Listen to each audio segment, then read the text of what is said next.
He's closing in. Here he goes. The attack comes in from the Spaniards. He attacks, and can he go past? He's forcing him out. Penalty. Oh, he's done it.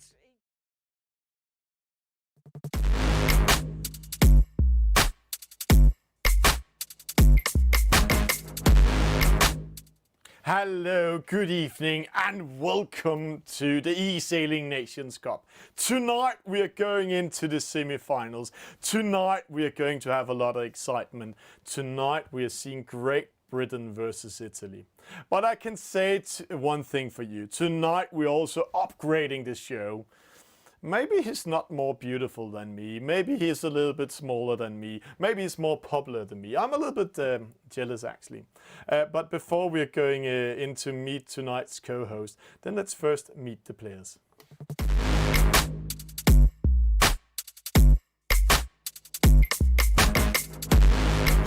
Once again, nations are battling for glory. Welcome to the Nations Cup 2021. Skills, communication, tactics, strategy. Together under one flag. in battle with giants. Get ready for the Battle of Nations. Nations Cup 2021.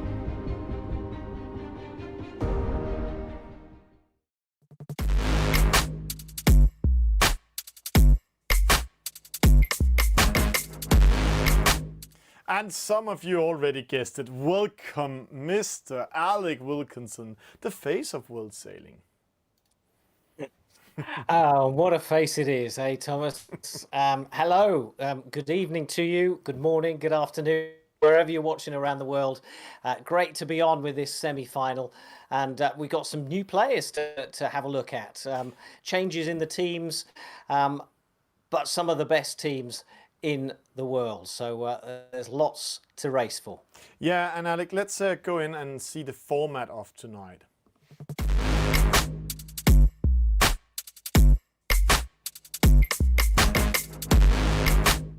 First of all, the format tonight, Alec, it's 9 races, back to back. It's like a little bit Davis Cup. And it's a mix of match racing and team racing and tin versus tin racing. So a lot of excitement coming up. Yeah, and lots of different types of boats as well. Different e-sailors prefer different types of boats, so this gives them a chance to really shine in the boats that they enjoy. But also, you'll see race number 1, race number 9 have everyone involved. So there'll also be races where, you know, they won't be sailing in their favourite boats. No. So it's a great format. It's a great format, and Alec, they're going to battling for going into the grand final, and that's next weekend, Saturday. And tonight we're going to see Great Britain versus Italy, and on Sunday we're going to see who they're going to meet, France versus Spain. 4 big nations coming up, and I can say to you, it's so 4 much big nations that let's just meet some of the teammates on each team, talking a little bit about what they think of tonight's racing.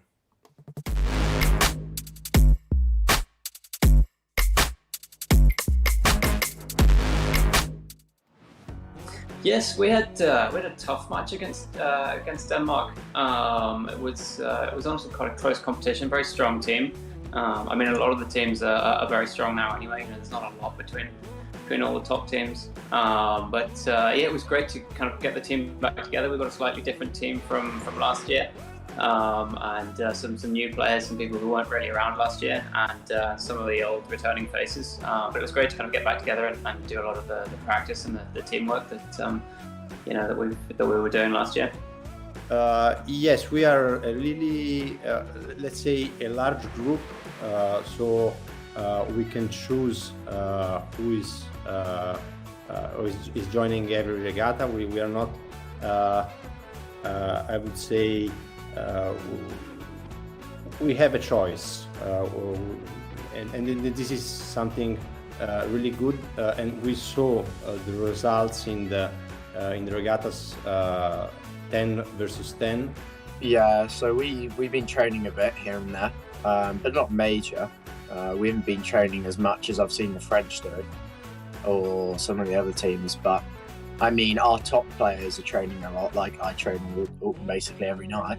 And we have a lot of very good players like Moro di Napoli and Rocco, or maybe Pedrito, and the other player in the Italian team. Then I'm very happy to be the part of this team. I try to do my best. I play mostly the fleet race with 20 boat and the match race with the stars.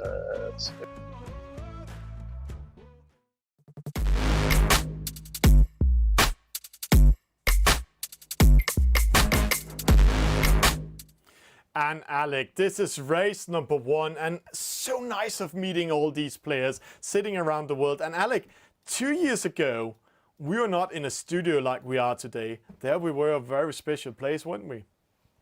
Yeah, we were watching Filippo Lanfranchi, who we saw in that interview, winning the World Championship in Bermuda on stage, live in front of an audience, as well as being streamed around the world. But times have changed. And we are now just 15 seconds from the start of the very first race of 9 in the Nations Cup semi-final. The first of 2 semi-finals. It's everyone. It's 10 against 10. The whole fleets are involved. It's the 49er, and they are go on the waters here. Donny Gillis closest to us, and it looked like a pretty good start for the majority of the fleet, with a lot of them spread out right across the line, and many on this going left on this side, switching and now heading off to the right-hand side. But Alec, it actually looks very good for our dear friend Filippo, the former world champion 2020. He started first and second, but right now we see Arthur Farley. He's here in the middle of the racetrack. And if you're new to this game, then there are 3 things you need to see. You know we have a lot of new viewers with us today. We have the wind shift, that's up in the top left corner. We have a radar showing wind socks, which direction the wind is coming from. Then we have these dark and light patches on the water. The dark patches is a harder breeze, light patches is a lighter breeze. And Alec, we are sailing in the 49er. What do we know about that boat? Well, it's one of the fastest of the Olympic classes. It's a skittish thoroughbred of a boat, difficult to handle in real Olympic sailing. Then it's obviously it's a 2-person boat. But right now I'm watching that dark patch in the middle of the course. That's where the majority have all gathered. And it'd be interesting to see if that paid off, or if coming out to this right-hand ley line will pay off instead. But right now it's Prodigo and Farley and Filippo Lanfranchi first, second and third. Yeah, and it looks quite close, this race, but it's the Italians are dominating right now, but they're approaching the first top mark. And here we have one guy that's very much on fire, a huge focus in this. This is Arthur Farley, and we're coming to the top mark now, and it's going to be very crowded. We're going to have a lot of penalties up here, but interesting what Farley is doing. Will he sail for the victory, or will he do what we call a mark trap? And it looks like he's sailing for the victory right now. By mark trap, we were wondering whether he was going to try and hold up some of the Italian boats behind him to give his teammates a chance to close the gap on them. But yeah, the fleet pretty much divided into 2, with the Italians the leading pack and the British playing catch up. But it's still early days as we head downwind for the first time. Yeah, we're heading downwind for the first time. And if you're new to this game, see this white zone in front of the boat. It's called wind shadow. On these 49ers, it's 23 meters big. You're sailing almost 20 knots downwind, 19.5, 19.4 knots downwind. So it's pretty hard to capture the other in the wind shadow. Here we saw Caven fire and was just caught by rock. Here in the wind shadow, and see now he's slowing down almost 1 knot in the speed difference. But it's a battle, but it looks good for the Italians, Alec. It does look good. Look at all those green spinnakers leading the march down to the bottom gate. Arthur Farley out in front, but being chased by the former world champion. So it's Britain in second and 4th at the moment, but the majority, remember, it's cumulative points because this is a team regatta, so it's all about getting as many of your players as close to the front of the fleet as possible. Yeah, and here we see a lot of penalties in the mark rounding. They're all choosing this mark. That's a good mark to choose because that was the closest distance towards the top mark. But a lot of penalties. Another penalty, Déjà Vu, Moro di Napoli, penalising Déjà Vu, Mike O'Donovan, the team captain of Great Britain. And they're battling for all points. And when we're looking here, they're quite spread out. So right now it actually looks good for Great Britain because we are following the low point system. So the less point a team has when they're done, the better. And the way we calculate it is if you're getting first, you're getting 1 point, second 2 points, third 3 points. So, and then we added all the points together, and the team with lessest point are winning. So last up win leg, Alec. It's going to be very close, this one.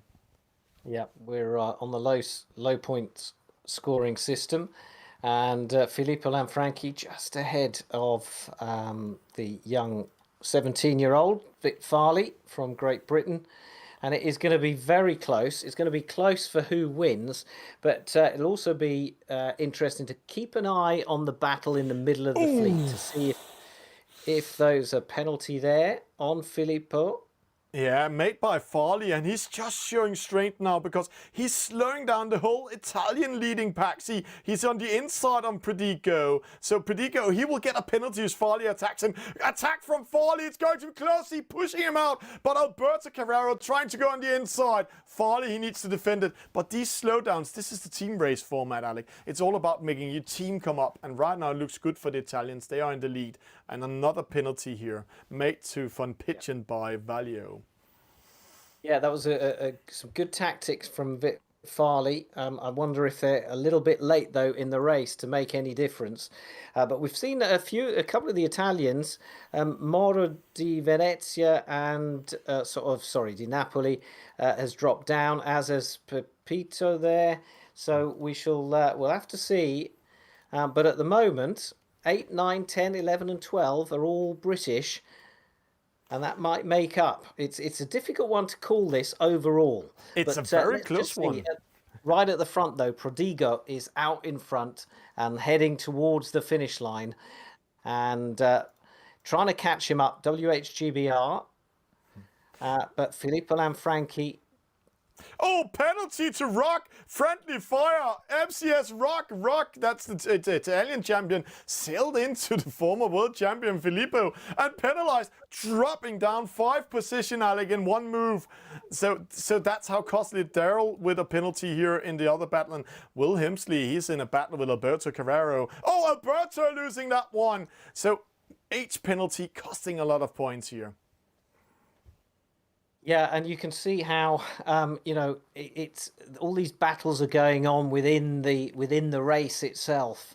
So a win for Prodigo. Then comes Vic Farley, who had a good first race. Filippo Lanfranchi in third. But the maths is going to be interesting because we've now got, if we scroll down to the bottom there, in 20th place we've got Revo of Italy and MCS Gin Tonic as well. We'll see what that does to the results. Yeah, and we're waiting for the race officers. We have race officers with us tonight doing the mathematics, but let's just look into it. Prodigo with a victory, Farley in second, Filippo in third, Speedy, that's Ali Island from Scotland in fourth, then Saucy, the female sailor from Italy in fifth, great race by her, Daryl in sixth, Sideshow in seven, Rock on Fire in eight, Will Hemsley in ninth, Alberto Carrero 10th, Valio in 11, Jenna Sneaker, she's the female sailor from Great Britain in 12th, great race by her, Caven, he's in 13, Pepe D'Amato, one of the brothers from the D'Amato family in 14, Perito in 15, Von Pitchen, Déjà Vu, Gin Tonic, that's David D'Amato, Moro Di Napoli, and Donny Gillis. And then we have these stats here. Let's just take it, because we're not going to watch stats so much tonight, because it is team racing. But what are they telling us? Oof. Alec, just before you're going into the stats, I just got the race score from the race officers. This is the Oh, man. tightest race ever. I'm actually really, Alec, why couldn't you calculate this one? I just have to say, it's point for Italy.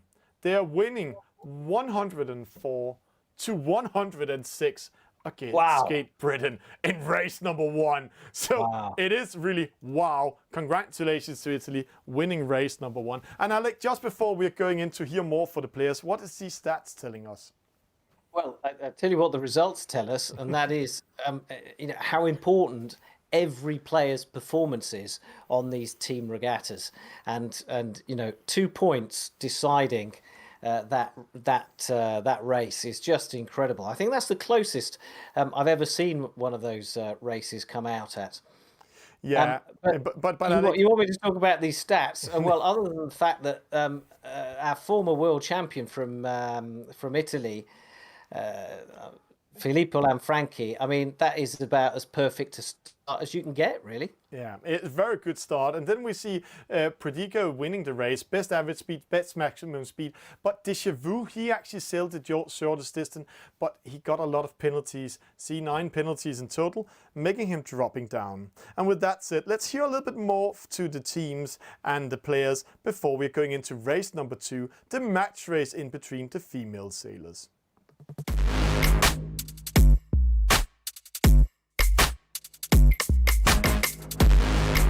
If Italy play well on their day, then they're unbeatable.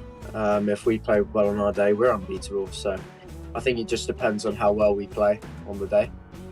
And yeah, it depends on form, really, I think. I was saying to loads of people, if Italy managed to get in the grand final, by no means are they the underdog. You have many good players in that team, and a lot of them took a lot of break. But I think that, yeah, as you saw in 2019, Filippo, on his day, I mean, he can be very good. Or Rock, or any of them, Luca, etc. No, the favorite is sure Great Britain. They are all strong players, all young and strong players. One of them is Arthur Farley, is the favorite for winning the world champion this year. And all the other players are very strong, like Danny Gillis and Deja Vu, and all the players are very strong. They are a very good team. I think will be very hard, but we try to do our best. I don't think we have any underdogs anymore, do we? All the teams are so strong. We're obviously the returning champions, so we've got something on our shoulders. But Italy are a very strong team. They are the favorite, as they are the champion, and I would say that for us is the most attractive event so far. We just want to race as soon as possible because we feel ready to this fight for this fight.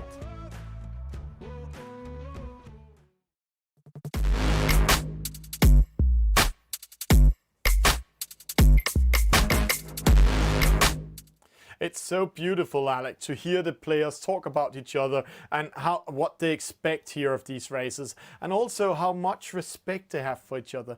Now we're going into the match race. We can see the race officer, he is in there making sure that they're racing together. But it's 2 female e-sailors doing the match race here in race number 2. It's 1-0 for Italy. And Alec, you know a little bit about these sailors, don't you? Yeah, so we're looking at Sozi representing Italy and Jenna Snedka representing Great Britain. They are racing in the star class, so it's a much slower class of boat. It's a very different sort of boat from the 49er that we saw in race 1. We'll talk about the sailors in a moment, but at the moment it looks like Jenna Snedka has the upper hand on that start line. Sozi going right, so there's a split as maybe Jenna Snedka is going to go up and try and close the distance on Sozi there. So a much slower boat. It's a much heavier boat, the Star class, but it's wonderfully tactical. And watch the downwind legs, because they are where the race will be won and lost. So Snedka trying to claw back that 1 point from Italy. Yeah, and just to speak a little bit more about the boat, you have this wind shadow behind it. It's 38 meters big. But it's not 38 meters big if you're looking to the boat. So it's not, you can see Saucy, she's only 4 meters behind. But to not be able to capture each other, you need to be 58 meters behind or in front. And that only means that Jenna Snicker and Saucy, they're very close to each other. It's going to be a very close battle. And it's going to be downwind. And the difference in speed is 1.5 knots when it's on the highest point. But right now they're following each other upwind, Alec, nice and slow. And I'm pretty sure Jenna, she will push Saucy all the way upside the ley line, a little bit further out because she's in control. No, Saucy is doing an attack, Alec. Yep. Oh, and Jenna Snedker also tacks there, and she's not going to be drawn into a battle. They're just covering each other at the moment on this upwind leg. Jenna Snedker, 18 years old, from Cornwall in the southwest of England, up against a 22-year-old from Italy. Yeah, and they're really doing a great job here. It looks nice and slow, but I can say to you, they're sweating right now. They're thinking what to do, because if Jenna, she tacks up, then she can get a downwind penalty by Saucy. But Saucy, when she tacks up, she opens up for Jenna to tack upwind also. So right now, they're just following each other, and it's going to be very close when they're coming up here. We're just closing the distance in between them, because it's very exciting, this with the wind shadow. But see, Saucy is pushing out Jenna way out of the ley line, because then she can win 10, 12 meters, and now she tacks up. Jenna sees it straight away. Huge reaction by her. So no loss here. See how close they're each other. It's so close that the computer is not telling us. It's 22 meters, so it's looking great. It's going to be a great downwind action we're going to see. The Italian has the upper hand, coming up to this top mark for the first time. 5.7 knots coming into the mark. So they're matched for speed. So as he rounds that mark cleanly, no dramas there. And interesting to compare their actual real water experience, because, in chasing with the blue sail there is Jenna Snedker, who is basically a windsurfer, a supboarder, and she's up against a laser sailor who'll be quite used to doing match racing, and who also coaches at her local sailing club and coaches the youngsters in racing. So right now, Saucy is using that experience on real waters here on the virtual waters to take control of this match race against Great Britain. Yeah, and right now we can see Saucy, she's going to the right-hand side. The reason why she does that, you can see it on the wind shadow. It's very light here. Actually, 6.8. Jenna 6.8. So Jenna is not capturing her. She's not using the wind shadow. So no, she's just inside the wind shadow. So 0.2 knot speed difference. So now she's approaching. And if we go a little bit down in this angle here, we can see they're racing to the gate mark. They are halfway downwind, Alec, now. But in the second leg downwind, they will have 1/3 longer towards the finish line. So right now they're testing each other. They're testing strategies. See Saucy going all the way out here to the left side here. Yeah, I mean it's that wind shadow that we got to keep an eye on, really. And Jenna seems to be slightly faster, and I think maybe that wind shadow is now having an effect, and she's beginning to reel in the Italian. 6.7 knots for the Britain. She goes on the inside. She doesn't attack. Interesting. Normally we see the players being very aggressive, but Saucy also waited for Jenna. Now she can attack Jenna. She has to ride away. You can see there's a red circle around Jenna, meaning that Saucy can penalize her. So interesting call, and you can see the gate mark still far, far away. So there's still 1-2 attacks left. And Alec, when you get some penalty, what happens then? Well, they have to take that penalty, and it'll slow them down, and we'll see them drop back. You can't really afford to pick up a penalty in this sort of match race in the start, because it's very difficult to then make up the time that you've lost. But look how close this is. This is a real fight between these two. Yeah. Who blinks first? Yeah, but Jenna winning this one because now they entered the mark rounding zone. So now she's on the inside and has the right away. So she wins this battle downwind. So great move by her. And now it's going upwind. See, 8 meters in between them. So they switch positions. So in the next downwind, if this continue, then Saucy will do the attack downwind. And I know she's much more aggressive than Jenna is. And we're about to see that aggression. And she forces Jenna to tack. And as she tacks again, lots of manoeuvres. Manoeuvres cost you time, but they're not as costly upwind. No, they're not costly upwind. And one thing, if you're new to this game and you're watching this, yeah, it's going nice and slow here in the match race. And the next downwind will be very, very important. But a penalty upwind here will give you 11 seconds slowdown.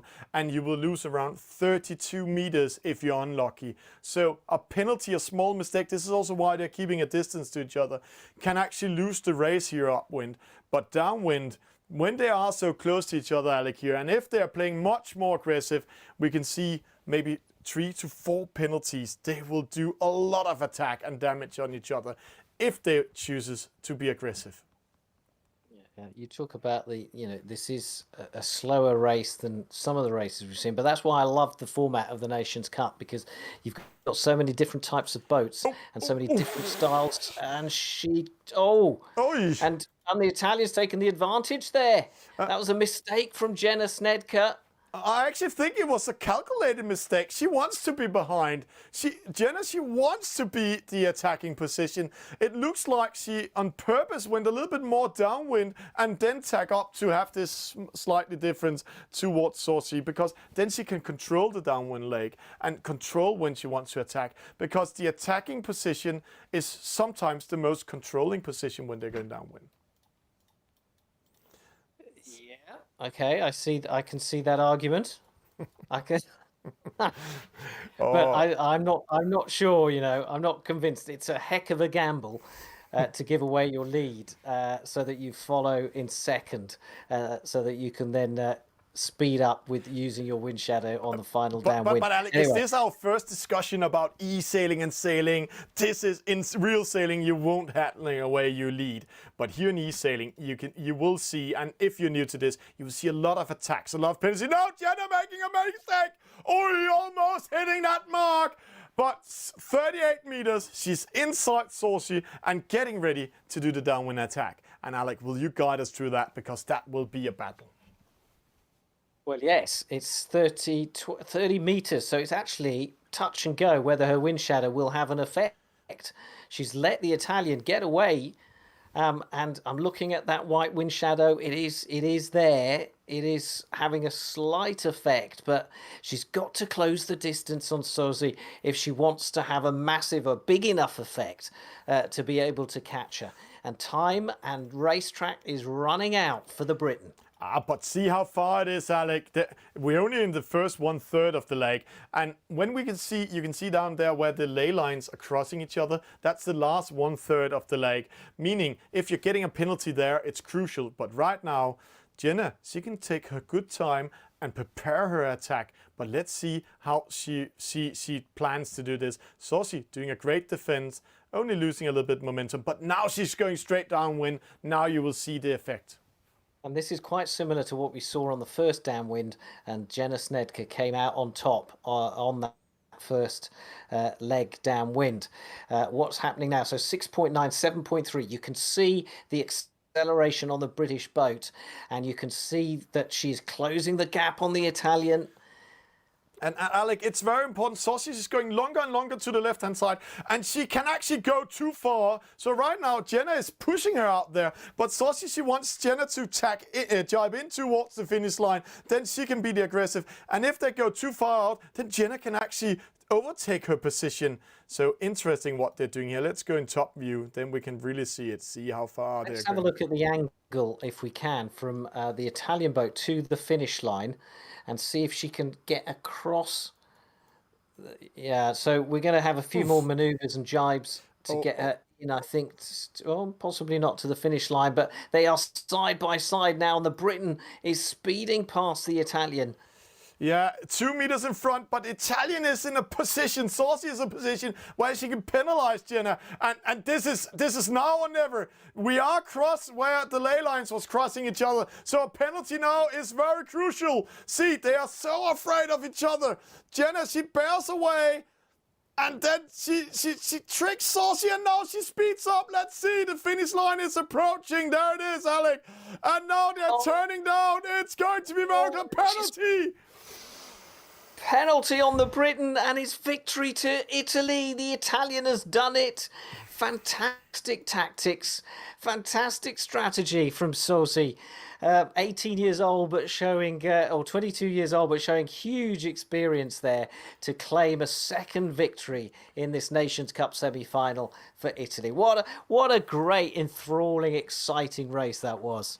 Fantastic to see, and this is ending up 2-0 to Italy versus Great Britain after race number 2.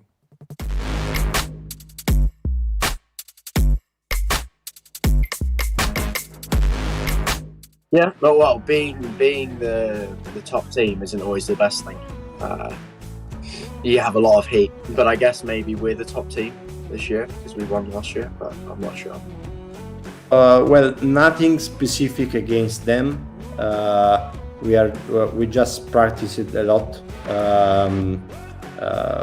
trying to improve the feeling with the other players, and as it is a team race, it's very important to have a good feeling with the other players. Yeah. It's very hard because I think the key of winning with Great Britain is not the fleet race, but the 3 boat race, the 5 boat race. Then we have to train and focusing on this race. I hope so. We've obviously got aspirations to withhold our title from last year and double down, be double champions. But as I say, all the teams are so good. It's always going to be tough. We're going to have a tough fight against the Italians, and then hopefully we can push it through into the final and hold it up against whoever we end up against from the other side of the bracket.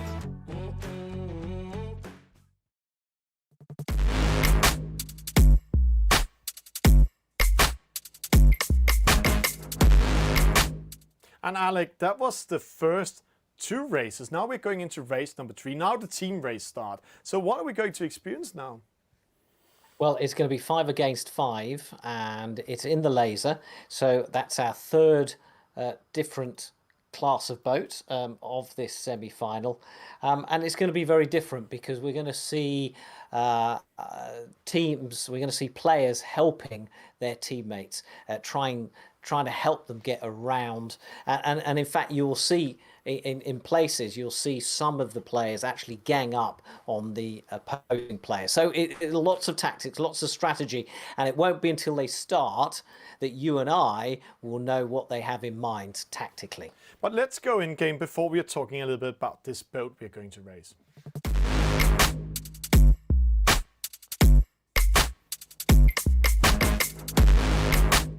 It's race number 3, Alec. It's 5v5. It's 2-0 for Italy. Surprisingly not, but it's a very close regatta. Everything is on the finish line at the moment. 2 points in the first race, incredible. And then on the finish line in the match race. We're going into the laser. It's a very agile boat. Pretty much can turn on a plate. And this is one of the team race boats where you will see downwind attacks, wind blocks, mark traps. We'll see a lot of things. Here we're getting ready, Alec. And we're seeing lots of battles already in this pre-start with the clock counting down to 0. One of the British boats there doing a downwind start, always risky in case you're over early. But at the moment, 2 Italians getting themselves all messed up there with Filippo Lanfranchi picking up a penalty. And getting it all wrong. So they're going to have to work their way back up the fleet. And a fight already here between Ronstan and Lanfranchi, who goes right across the fleet. Yeah, it's the Chevaux he's attacking, and another downwind attack from Pepe Di Marzo. But what we just saw was an good start for Italy, but there was a huge issue here. That was that Filippo got this crazy penalty, and now the Brits are back taking the lead. Remember, it's team racing. You have 10 players in the game, and then you can do the mathematics. If you're really fast, Alec, and I know you're really good in mathematics, then you can do it. 1 plus 2 is 3, plus 3 is 6, plus 4 is 10, plus 5 is 15, 21, 28, 36, and then 45, 55. So if you have 26 points or less, then you're winning the race. Fantastic, Alec. I love your mathematics. But back to the race. Kevin is here in the lead. Only two viewers managed to follow that, I think. Yeah. I have Saucy no with a idea what penalty. you're talking Kevin about. doing it. Yeah, great. Yeah. So let's take it here. But basically, 26 points or less will win your team victory here, and that is what Great Britain really need to do to stay in this race and to stop Italy going 3-0 up. And remember, it's the first to 5 that wins this semi-final. Yeah, and I have to say, Alec, in this upwind leg here, we have David D'Amato, Gin Tonic here, and then we have Impedico, 2 top sailors from Italy. The David D'Amato, the younger brothers of the D'Amatos, they are in the lead. They can control the race. They can do what we call a mark trap. But just behind them is Donny Gillis, very routine e-sailer, the first British champion in e-sailing, 2019. And then we have a small gap to rest of the fleet. So it's interesting what the 2 leaders are doing, because if Italy gets first, second and third, then they have won this race, and if they can keep those positions. So it's all up to what the 2 leaders are doing and what Donny Gillis is doing, because see, Donny Gillis doing a downwind attack on Filippo. There is a small battle between 2 very, very good friends, and also a little bit up age. So yeah, they're both the same age, in their late 40s. And absolutely love e-sailing and have been at the top of their game and at the top of the sport for a very long time. Yeah, it's a very close one. It's still Podico and David D'Amato in the lead, but it's Jenna Snigger now in third. And I actually think that's good for the Italians. But see, now the British are in third, fourth, fifth and sixth, controlling Sossi, controlling Filippo, controlling Pepe. And if you do the mathematics, then they have 13, they have 28 points in total, Alec. So right now they are back, they need 2 points to win it. So the British are in the lead at the moment. So 3, 4, 5 and 6 for Britain is good enough to give them the overall victory. So the eyes then are on Filippo Lanfranchi and Sozzi in 7 and 8, and can Pepe D'Amato work his way up from the back of the fleet? It's still early days. We're approaching the end of the first leg of 4. Yeah, and right now you can see the tactics. See, Pedico, he's going out and coming Donny Gillis. They know if they can slow down the British now. See, straight away, that slowdown is putting some of the Italians in the lead. So right now, Donny Gillis is their biggest threat. So they want to slow him down, and now they might capture him. See, Donny in the middle, Gin Tonic coming from starport, Pedico up there, he can slow down. But then it's Italy, Filippo, it's Sossi. Oh, it's going to be a very close one. We might have a penalty. Penalty to Sossi made by Caven here. And then Farley, oh, he's in trouble. I know he's very excited of this race. He's a top e-sailer, but maybe also a little bit nervous tonight. But it looks good for Italy. They are in first. And see, Donny, he slows them down now. Penalty!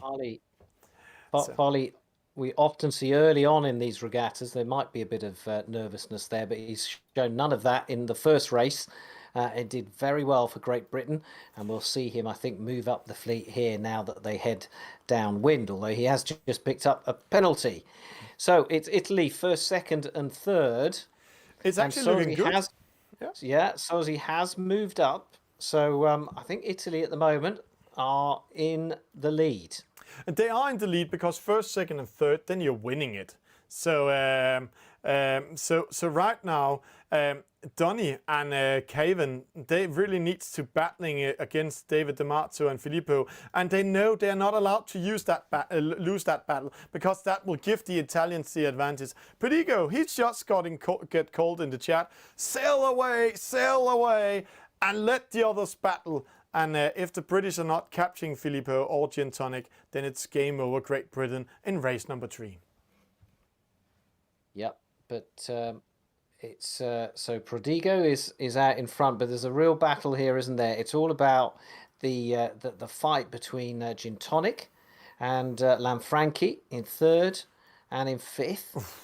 And the Brits are putting up a real fight here. Donny Gillis penalty! shadowing Lanfranchi. Penalty to Gin Tonic. Yeah, so it's going to be very close, this one. And see, right now the British actually survived this one. They went in and actually penalized and won that downwind battle. And see, right now they have Caven and Farley coming up in third and fourth and pushing Filippo down. So it looks much better for Great Britain, but 2 penalties, Saucy and Jenner, and also Deja Vu with a penalty down there. Yeah, real fight there. Deja Vu picking up a penalty. It's a close call, Alec. We're going to have an upwind where they're going to attack each other, but that next downwind leg, we can't call it before they are crossing the finish line, because this is going to be very close yet again. It's going to be a thrilling finish. But can any of these players take enough of an advantage on this upwind leg to secure their position out in front, heading downwind, to take the pressure off themselves? You can see over at the far side, that's Pepito in last place, just behind Deja Vu and Jenna Snedker. Yeah, and they'll be looking to they'll be trying to catch Sozi, but they'll also be keeping an eye on Pepito to try and keep him at the back of the fleet. Yeah, and try to do the mathematics, Alec. It's 10, it's 16, it's 26 points for Italy right now. So Italy, they are in a good position. If this stands, then it doesn't matter. Pepe Di Marzo is losing. So Saucy and Gin Tonic, David Di Marzo, Filippo, they need to defend their position, and then they're winning. And right now, Filippo is doing what he can to actually win it. But it's going to be very close. Here we have a downwind attack. Caven wins over David Di Marzo. And this is opposite real sailing. This is eSailing. This is a game. Here you use the rules, and you use the boat to penalize the others in a team race like this to win the race. Yeah, races like this are kind of a mix of sailing and boxing, aren't they? And a little bit of chess thrown in as well for strategy. So we watched Lanfranchi hit that ley line. That's what the computer thinks is the most efficient route up to the top mark. And Vic Farley covering him. And Pepito will want to make up positions, because with 26 points, the Italians just one position change will see them slip out of the lead. But Prodigo now out in front, as we've seen him before, and a real fight now between Farley and Lanfranchi. Yeah, and Farley winning it, pushing Lanfranchi far, far away, and they're going to the last positions, because right now, do the mathematics again. To all of you, he's downwind attack. Donny loses to David Di Marzo. David, he just does it opposite this time. And now all the points count. So if we're looking at Italy right now, it's 27 points. Yeah. So they're out of the running. So Great Britain out in front, but you've still got a leg to go. And I just know that this final downwind leg is going to be absolutely mad. Where they are right now is almost irrelevant, because I think we're going to shuffle the pack and we're going to see a completely different state by the time we finish this race. So here we go with Caven Fyans sitting. Well, he's sitting in Scotland, but he's from Northern Ireland. He's on holiday in Scotland, enjoying the rain. Jenna Snedker is in third. Here comes Gin Tonic in fourth. Sozi sneaking in there as well. And I just have to say, Sosi did something very incredible. And I said to you, she's a very aggressive player. She did a downwind attack on the mark, on Deja Vu, and now he's position 9. So she's winning the race right now for Italy. Oh, Gin Tonic going on the inside. Penalty for hitting Farley. Farley's making a lot of trouble. Saucy with a penalty. No, it's Farley. It's Saucy. All of them getting a penalty. So, as you said, Alec, this is going to be penalty galore downwind. It's going to be a huge battle. And I will do the mathematics. You will commentate all the penalties we're going to see now. Well, another penalty there on Sozi as well. So Sozi is now dropped to the back. Pepito, who's been at the back for so much of this match, this race, has gone up to 5th. And just to help a little bit, it's not Pepito from France, it's Pepe D'Amato from Italy. Or else they are getting that would help. be confusing. Yeah, so. We might be seeing Pepito tomorrow. Yeah. Right, Prodigo then out in front, but this maths. Let's have a look. So Italy currently need to move up positions to claim this match. It's 28 points to Italy right now. So Farley is doing everything he can to just keep the positions. So they need to actually capture Jenna, but he cannot capture Jenna. So they need to battling with Johnny Gillis, Arthur Farley, Farley winning over D'Amato, and Déjà Vu. So the 3 strongest British are behind. And battling with the Italians. But they've probably done enough. They've probably done enough to claim this victory as Prodigo crosses the line in first. Then come the 2 blue British boats. And now it's all down to what's happening right in front of us, here at the back of the fleet. Yeah, it's Déjà Vu. It's Saucy. It's they are really battling it. Then it's Donny Gillis versus Pepe D'Amato wins it over Donny. This might be costly. Farley, he needs to win this one side by side. Oh, another one goes behind. Déjà Vu goes to last. Alec, this is on the finish line. Help us. Yes, well, I'm back with you now. I had a few freeze frames on my screen. But right now, Sozi's coming in there, picking up a penalty, giving a penalty to Farley, picking up a penalty from Farley as well. Wow, all the way to the finish line. They were fighting. Prodigo wins the race, but who has won the race overall? But Alec, the Italians did something very incredible. Those 3 Italians versus those 3 British was a victory. For the 3 Italians, the British actually got 8, 9, and 10 in this case. So Italy wins yet a point tonight and is now in the lead 3-0. And I don't need to do the mathematics, but let's just do it before the race officers. 5, 10, 16, 23 points to Italy. So surprisingly, the defending champion having 0 and Italy having 3 points.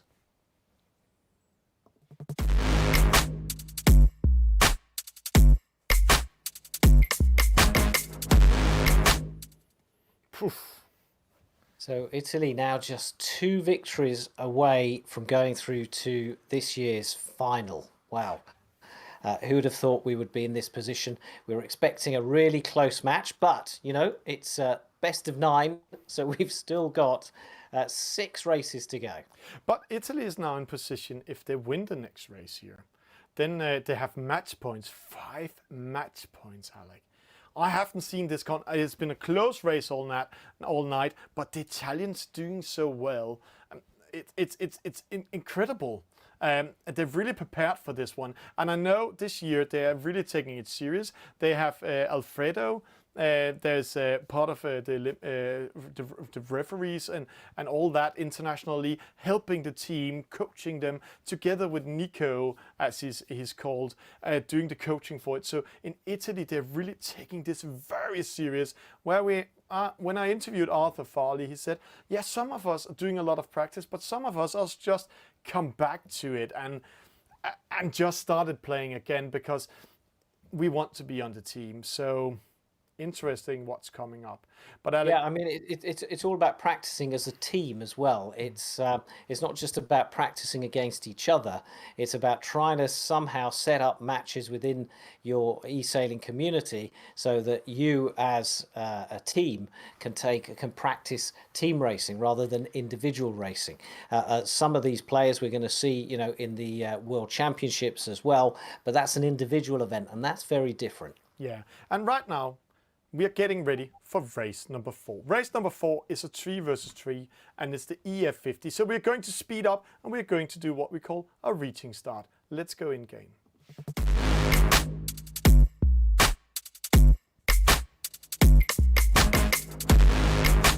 And Alec, a lot of fans out there, a lot of viewers are writing on Twitter YouTube, Facebook, Twitch, all of the platforms we are live on tonight, and saying, oh, Great Britain is almost at the edge of the cliff. And now we're going into this EF50. They're racing with the Great Britain's CLDP boat. So that might give them something extra energy, don't you think? Yes, it might do, and it'll certainly help them focus their minds if they weren't focused already. We seem to have one British boat too many and one Italian boat too few, so we'll have to work out what's going on there. But for Italy at the moment, we've got Prodigo and Rock up against Caven Fiennes, Sideshow and Vit Farley. Yeah. So I mean, Alec, here's the start. I have to say, before we're talking too much, this is very important. Farley in the lead. He's under trouble. Prodigo coming in. He can press him. Penalty, Prodigo. Penalty to Caven. And now we're going to see how this will unfold, because Farley in the lead, Caven and Sideshow coming in. Another penalty, Prodigo. Prodigo hits the wrong boat. So, and another penalty to Prodigo. The British, they mean business now. But it's the EF50, Alec. A small penalty here can cost a lot, and then you can lose the race. So, so back to studio, Alec. Yeah, I lost picture for a bit there, but we're back on it. And but I saw all that challenge, and they are certainly going in for a fight. And I think they've definitely sorted out their tactics amongst themselves, the British team, and they knew exactly what they wanted to do at the start. That is so important in the F50 because it is such a fast start. So here we go. Again, if you're new to this game, these white lines are boundaries. Because the boats are so fast, they don't want them to sort of head off miles and miles off in all sorts of directions. They keep them compact, making the manoeuvring even more difficult than it is already. So here we've got one of the Italian boats coming out to this far right-hand side, Prodigo. And then Caven here. But Alec, here, see here, first and second is Great Britain. If they can keep that position, they're winning this race. But see how close it is. Sideshow going in front of Rock. Rock, the Italian champion 2020 in eSailing. Arthur Farley, he's up here winning the Olympic Virtues. He is winning eSail Grand Final, qualified to the World Championship as #1 on the world ranking list this year also. He's up here. Oh, penalty, Sideshow. Rock does it. But there, oh, no, Caven with that penalty. What's happening? And then Prodigo goes in panic and going opposite. But this is switching around positions. So now we have yet a fight, Alec. We've had a fight right from the start, and the gloves are off, and they're really going at each other. But look at the difference now, the distance. Another penalty there on Sideshow, the distance of the leader, Vit Farley. It's now up to Caven Fiennes and Sideshow to work their way up the fleet to try and stay in touch. Remember, a first and second is enough to win you the match overall. Yeah, there's two tactics for the British now. Either they get a fourth and fifth and first, and then they're winning it, or else, see, Farley, he's turning around. He wants Rock to get a penalty. So Farley just did a 360 up there. So now they might do what we call in Italy the D'Amato trap. So they will do the D'Amato trap on the Italians this time. Normally the brothers are doing that in 2 versus 2. Farley in the lead. Caven coming in, Rock coming in, and I can't remember who's the last one here from Italy. Green here, #5. But here he's coming in front, covering Caven, and now Prodigo comes in. So look at the score. It's 11-10, Alec. Farley goes around. Oh, downwind attack. Oh, he hits it. So Farley dropping the lead to go down to make a penalty, a slowdown for 11 seconds. So now we yet again have an open battle. Yeah, if you're doing the maths at home, it's 10 points or less to win the race for your country. Penalty again! Farley does another downwind. Sorry, Alec. This Arthur Farley, he's just out of control. So there we go. But Rock, he's controlling it right now. Caven coming in, covering Prodigo. Sideshow can penalize Prodigo. The British makes a trap. So right now, it's Team Britain in the lead, but it's not over yet. They're going to race for the reach mark after this gate, Alec. So put us to the finish line, please. So the British have the advantage at the moment in this vitally... Penalty! Rock sorry, another one. So Caven comes in and take that one. So the British are in the lead, Alec, turning around, but they're racing to the reach mark. They are, and Rock trying to go in on the inside, but I think he caught the mark. And now they come up to the final turn before the reach to the finish. And it's Great Britain first, second and third. And barring disaster for them, that is going to get them their first race win of the night. And so it's Farley, followed by Caven Fians. Being chased for third is Sideshow with Rock right behind him, but he's done enough to take third. Rock takes fourth. It's Prodigo in fifth, and Italy also take that sixth place. So it's victory for Great Britain. It's 3-1 to Italy.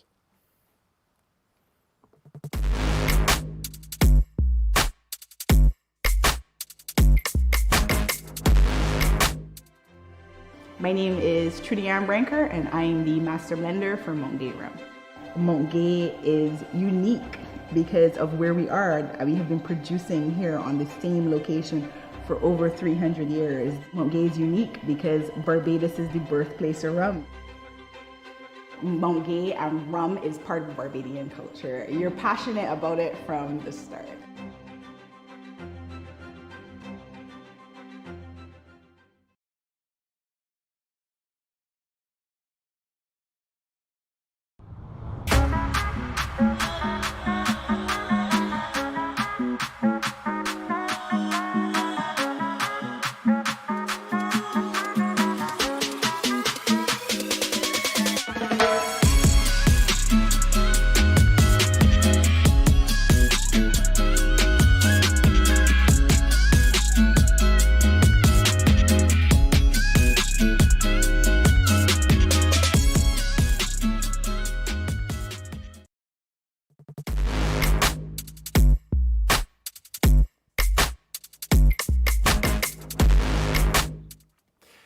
Oh, Alec, this is a night of excitement. Very close races, but Italy is in front 3-1, and we're going into race number 5 in a few seconds.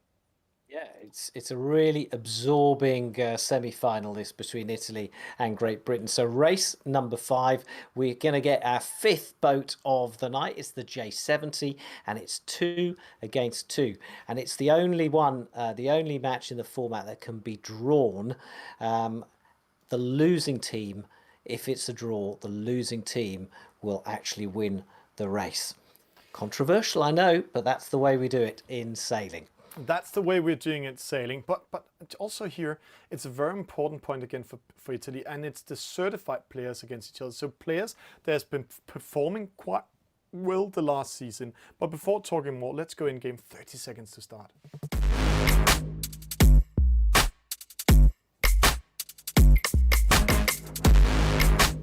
So let's just make a small presentation of the competitors. It's Arthur Farley, part of the World Championship this year. It's Caven Fians. He won the eSailing Nations Cup last year with Great Britain. Rocco Fire, he's a eSailing champion of Italy in 2020. And Pedrito from Trieste, he was the champion of eSailing in Italy in 2019. 2 seconons to the start.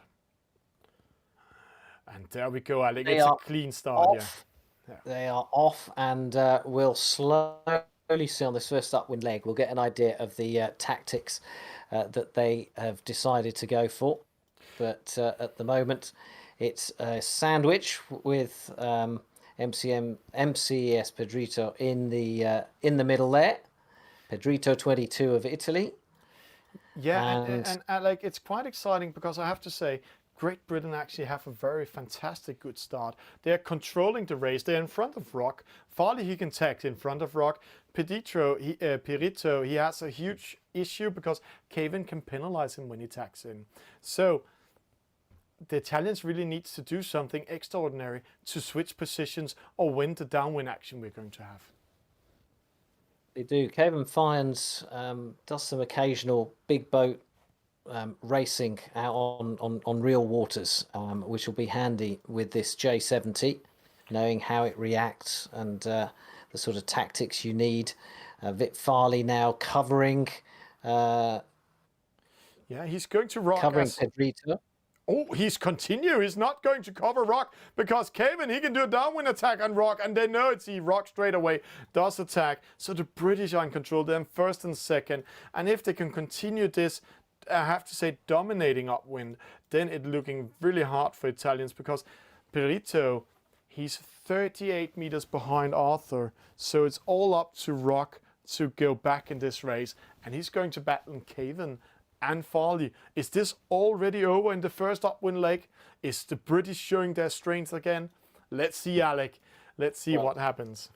Well, they're showing good tactics so far, but there's a lot of racing yet to go in this particular J70 race.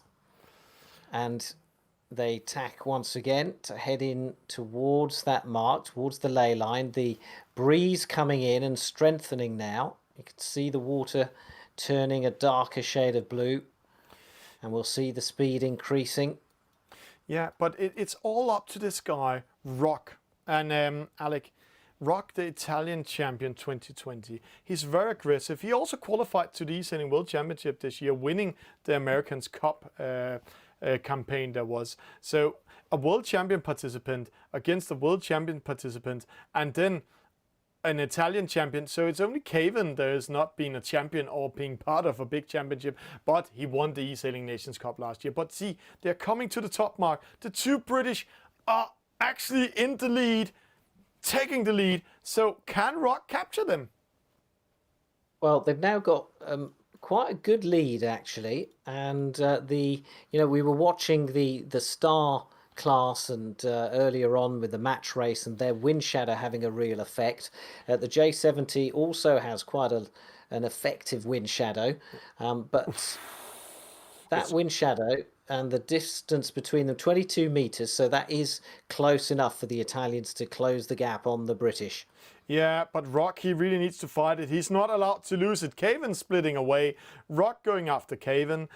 So if he's winning the battle against Caven, it's very good. But if he's losing it, then it might be game over already. So this isn't a very important battle. The only one that's not been on a champion or being at a world championship, he's going to battle one of the most aggressive Italian players, and that's Rock on Fire. And that's why he's also called Rock on Fire, actually.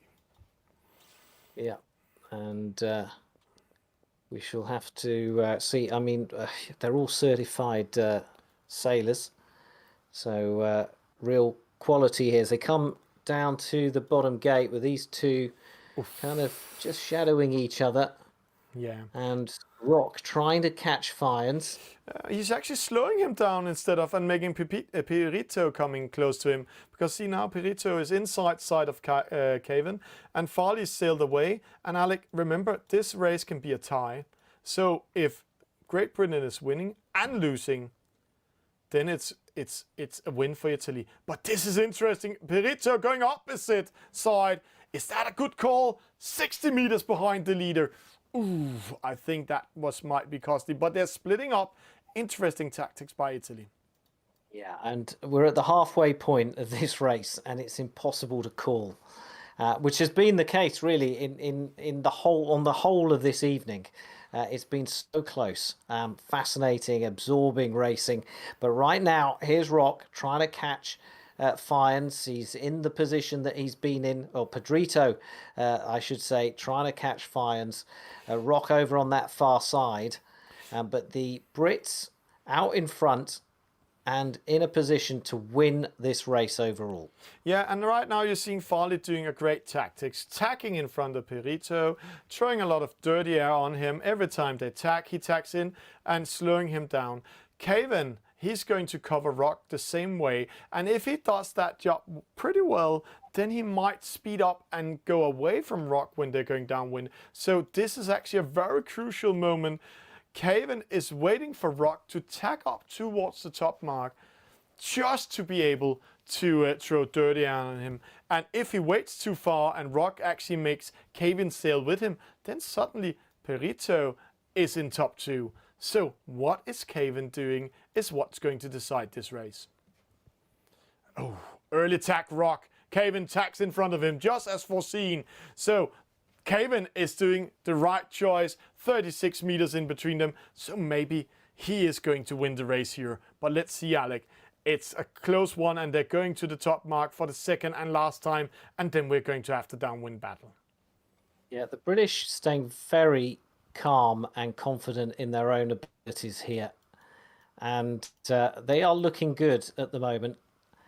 As they come into the top mark, it's going to be first and second. And then we'll have a look at the distance between the British and the Italian boats and see how significant that gap is now ahead of the last leg. Early Spinnaker launch Farley, then Caven follows with him. Oh, a hard turn by Rock, and Spinnaker launch straight away. This is his only chance to speed up. Let's see how the British going away. It's a J70, it speeds up, hit maximum speed after 3 seconds. So is he too far away? Oh, it looks like the British has sealed this one. It's only if they're going into lighter wind or penalize each other's. So it's a good race upwind leg by the British. They are heading into stronger winds, and they're on that ley line, and they are heading towards the finish line. And I think it's going to be impossible for the Italians now to close that gap and catch the British. And Britain getting ever closer to squaring this semi-final. Yeah, and what a comeback. I have to say, Farley and Caven, they had some close races before this race. And 2 times in a row, Farley is winning a point to Great Britain together with his teammates, and this is very important. I have to say he was the key factor in the last race we just saw, but here it was good team effort, and Great Britain crossing the finish line here, Alec, and taking another point. Yeah, a really convincing win by Caven Fyans and Vit Farley for Great Britain, and that makes it Italy 3, Great Britain 2 as Rock and Pedrito cross the finish line. Yeah, and quite surprising that Great Britain is coming back this strong. So no match point for Italy, but yet again, a very open race coming up. So Alec, we are getting ready for race number 6 in a few seconds. Let's go in and watch the format yet again.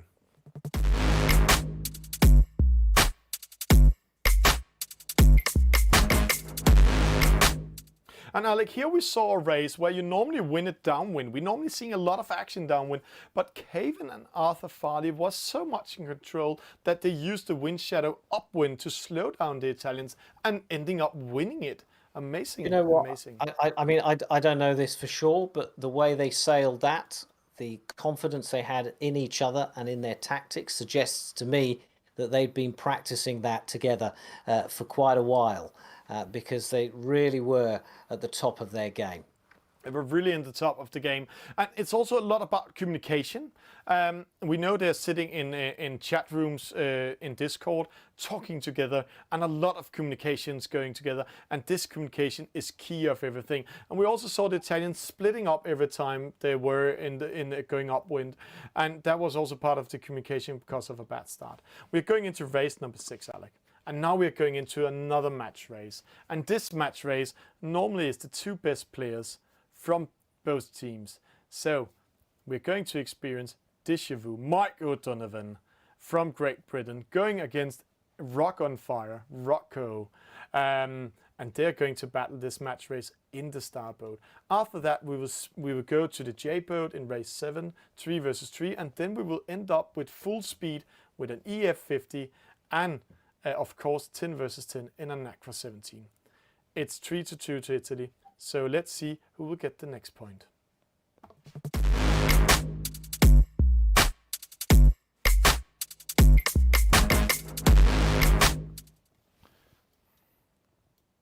So here we go. It's Ronstan Déjà Vu against the Rock of Italy. 40 seconds to go. And seem to remember Déjà Vu getting a little bit frustrated with himself in last year's Nations Cup in some of these match races. And already the battle is on with 26 seconds still to go, with Déjà Vu just trying to get ahead and take the advantage from Rock. It's head to head. It's really a war of attrition. This is like boxing. Yeah, it's but tactics. It's wearing down your opponent. But it looks like Rocky actually nails this one here. He's going to have a very good start. Deja-vu behind from the start. He needs to do something. Rock speeding away, half the wind shadow on Deja-vu. So good start for Rock against Deja-vu. 14 meters. So Deja-vu needs to fight back in this race. And I have to say, Alec, I'm going to close this one over here because the meters, all the fans out there, all the viewers are watching those meters. They know the magical number is 58 meters. But Alec, you know a little bit about Mike O'Donovan, and just before you tell us more about him, both of these players, we're going to see in the eSailing World Championship next Friday, 2200 hours UTC. That's if you are in Central Europe, it's 9 in the evening and 8 in the evening British time. And it's Rock, he qualified in the AC75 challenge, and then Deja-vu, he actually qualified becoming third place overall in the eSail GP campaign because Arthur Farley won it and Pepito from France got Tim Carpentier, sorry, Pepito, yeah, got second from France, and both of them already had qualified for the World Championship. So it's two World Championship participants battling against each other here. Yep, so real pedigree and real experience from both these two. Deja-vu from Aberdeen in Scotland, but studies at the other end of the country in Southampton. Don't know whether he's at home or whether he's at university. I think he's at college. And he has really sort of thrown himself into the J70 and into the Star in the last few months. And he now thinks that the Star is his favourite boat. And I laugh because this is the man who used to love sailing the EF50 and has done so well in Sail GP competitions as well. So he's gone from the fastest boat on the circuit to arguably the slowest boat on the circuit, and he loves them both. Right now, he's going to need to get some speed into his Star, though, because he has some distance to close down on the Italian. Yeah, and he really needs to stick to the Italian. You can see 28 meters, and as I said, 58 is the difference. But when they take upwind here, Rocco, he will win more. He's called Rocco Guerrier. He's 17 years old. He's from Manfredonia, and he's the eSailing champion of Italy 2020, and he won the America's Cup this year in 2021. And 26 meters, it's like Deja-vu, Mike O'Donovan is keeping the right distance to Rocco in this case, but let's see, it's the downwind, it's this wind shadow battle we are watching for. And that's why Deja-vu has to stay in touch, as he is doing, with the leading boats, because that puts him in an excellent position to slow that green boat down using his wind shadow when they turn and head downwind. But it's very important points on the stake. Italy right now goes into having 4 points if this sticks, and then Rock will give three match points to Italy. But Deja-vu, he can tie this race and going into 3-3. So this is what it's all about. And Alec, let's go to 2D mode, because here we're going to see who succeeds. They're going downwind, 6.4 knots, 5.6. So it's a light wind when they're going downwind now. Oof, there is a touch, Alec. So Deja-vu can capture Rock. So a battle is coming up.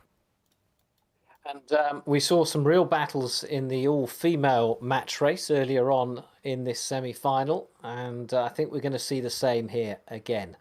It's going to take to about halfway down the leg before we see a significant effect of that wind shadow, but already there's 0.3 knots difference between them as that blue boat closes the gap on the Italian.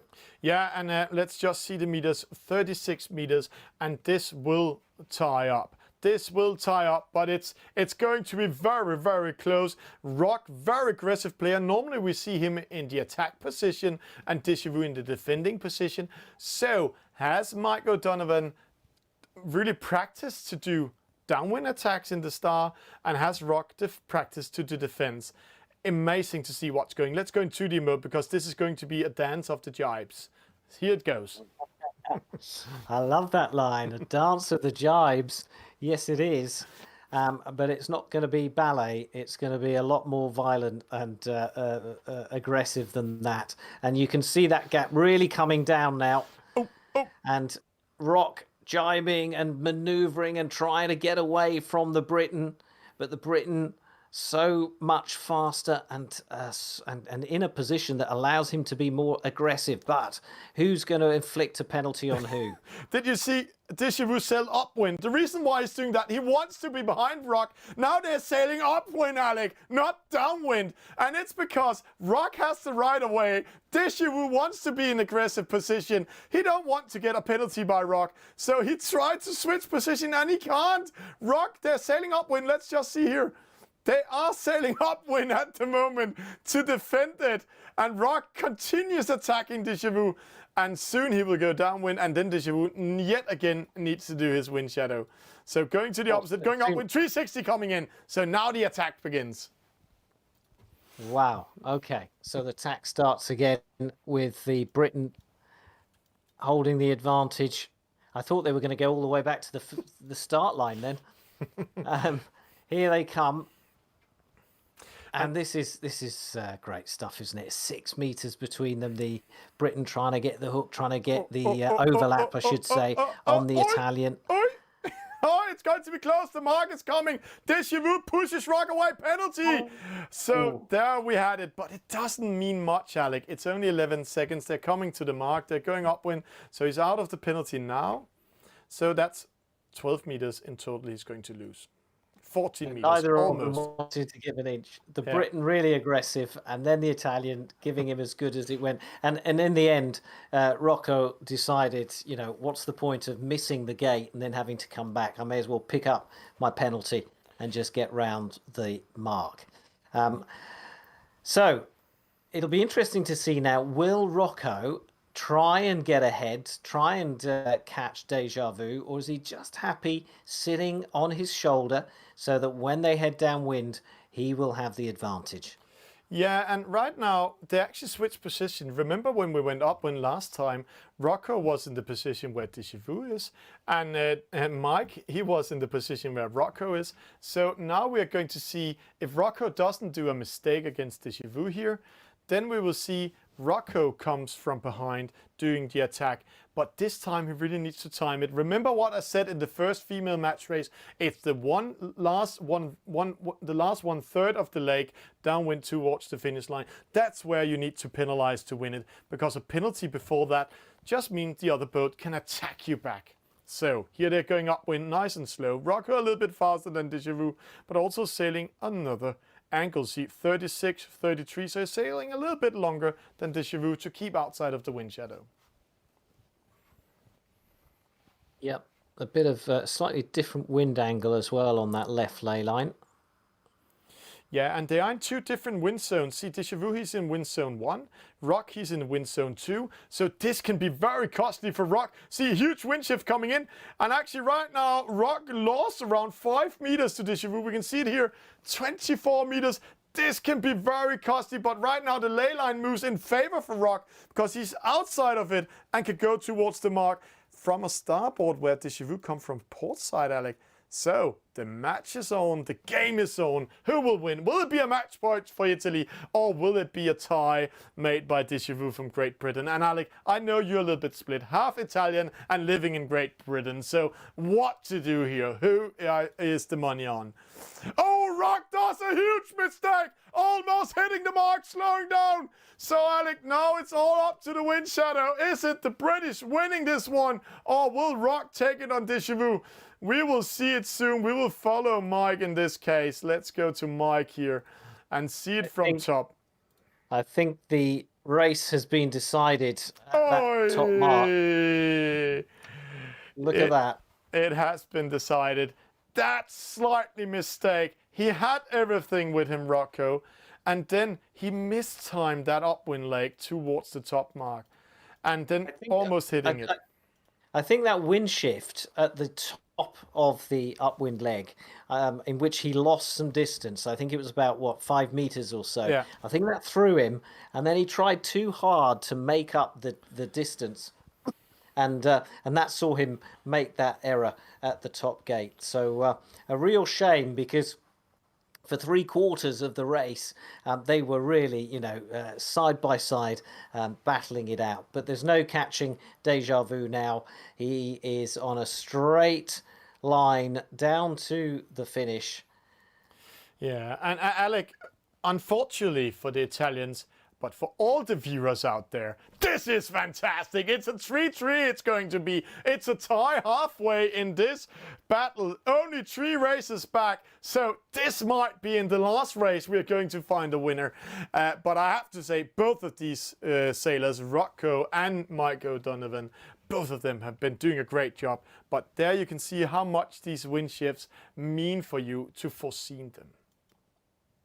Yeah, absolutely. And not just these 2 sailors, but all the sailors that we've been watching tonight have been absolutely fantastic and have kept us entertained. So Great Britain seal their 3rd victory in a row. Italy won the first 3 races. It is 3-3. It's the best of 9. We've got 3 more races to go. Yeah, and 3 more races to go. 3-3. It's race number 6. Best of 9, Alec. I just have to say, I need somebody to bring in some water, something, some air here in studio, because this is going to be very, very tight.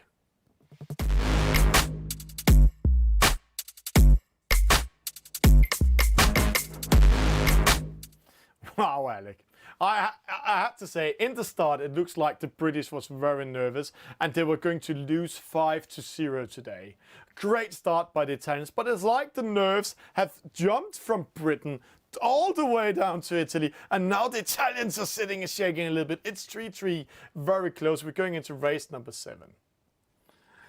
And Alec, that's going to be a 3 versus 3. So, yeah, it's 3 against 3. It's the J70.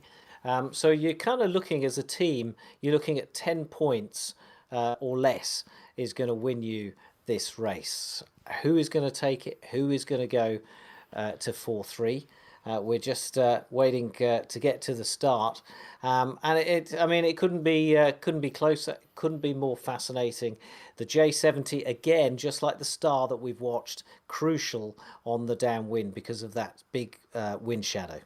Yeah, and it's also quite amazing to see this format. Some things you don't know as a viewer out there. A player is not allowed to race all races. There are a special way you need to race these races. So now you also see a mix of the players, because I can see that a player is only allowed to play 5 times. And as I remember, this is the 4th time Deja Vu is playing. So which of the next races will he not play? Then we can see Deja Vu is going to have Will Hemsley with him. People out there is laughing because I called him Jason Stratford last time when I was up and running. It actually looks like Jason Stratham, and people are posting a lot of pictures with Jason Stratham and him because he can kill people with his eyes. And then they have Ali Island, Speedy _ with them on the team. But from Italy, it's Alberto Carrero. He's actually sitting in London, Alec. So it's almost British people sitting and playing right now. But enough about that. Let's go in. And there is the start. Let's just go in game. There's one player we can't see who is, but I will find out when we're in game. Race number 7 coming up.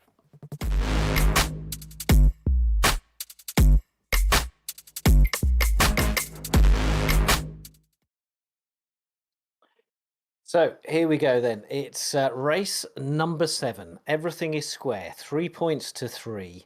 And we've got 6 sailors in J70s out on the virtual race course. It's Deja Vu in action again.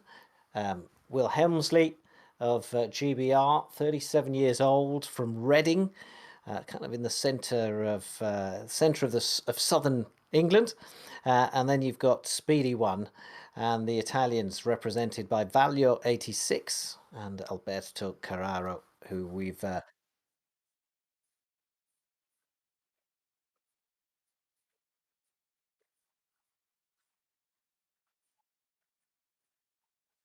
the last player is Amos, doing great results lately. So let's see it. 5 seconds to the start, Alec. This is going to be a very close call. Yeah, really close to the start line there for a couple of the boats. No penalties given though, so they were perfect starts, really hitting that line on 0 and already spread across the course, but they're looking sort of heading towards the centre where the breeze is slightly stronger according to the colour of the water. And we've got Italy right in the middle there, bunched up together at the centre of the fleet. And here's quite interesting. Are the British or the Italians having the best start? Will he's in a position when he tacks in, he will not go in front of Alberto Carrero. Let's see that. No, he's just managed to do it. So he is in a good position. But see the two other Italians, Amos and Valio, tacking in, controlling both Speedy and Déjà Vu Mike O'Donovan. So the British are in the lead and the two last positions according to what I'm seeing here. Downwind attack. Oh, penalty. Ali Island. Speedy _1. Got attacked by Amos Di Roberto. So great race by him. Good move there from the Italian. And it's early days, but already there's a lot of aggression in the fleet, isn't there? And we'll see who comes out on top. At the moment, it's WHGBR, Will Hemsley. Yeah, and he needs to do something because as foreseen, Alec, can you see? It's like we have been seeing this game before. We have been commentating quite some races together. As I remember, we are hitting tonight 272 races in total. Is it really? Yeah, last 3 years. So, but here we can see Will is in the lead and he needs to do something because if he's not slowing down the Italians, doing what we call a wall block or a mark trap or doing a downwind attack, then it's almost game over Great Britain because Déjà Vu and Speedy, they will be hit by a mark trap by either Amos or Valio, meaning that one of the boats will wait at the mark just to slow them down and make the two other Italians speed away together with Déjà Vu. So interesting what's going to happen when they're coming to the mark. Who is the most daring tactics? Who will do the best e-sport part of this one? Yeah, it is quite exciting to watch them steaming into that top mark. And it's really close, isn't it, there, between Helmsley and Valio.